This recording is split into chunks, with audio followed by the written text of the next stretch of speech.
Ek is Mia Swanepoel, 'n graad 12 leerder in Hoërskool Montana en ek bied aan Rabbidoo deur Sharina Danges. My pa sê, hy het lank gewag vir 'n fraaie klein prinses.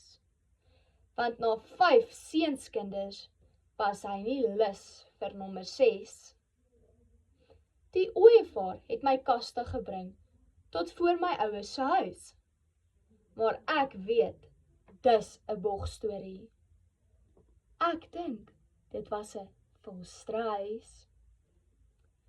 Nou wil hulle my in 'n glaskas sit. Ek moet soos 'n porseleinpop pryk, elke dag dit wyd en opdof. Ek raak my varkies kwyt.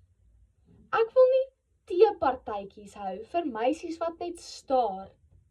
Ek wil soos Tarzan se Jane wees, 'n woeslike bosbarbaar wat wild deur die takke swaai. Ek wil voëls met ketties skiet, 'n bende stig wat oral amok maak.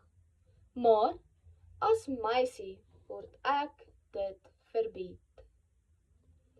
Toe maar, as ek eendag groot is en 'n voël los 'n baba voor my deur, sal ek sorg dat daardie kind rof is. Ry alself jou doek om, dat jy leer, die lewe is nie bedoel vir sissies nie. Jy moet jou man kan staan, ja, al is jy 'n meisiekind, moet jy hard terug kan slaan. En as iemand jou fopspeen steel, help dit net mooi niks om te huil.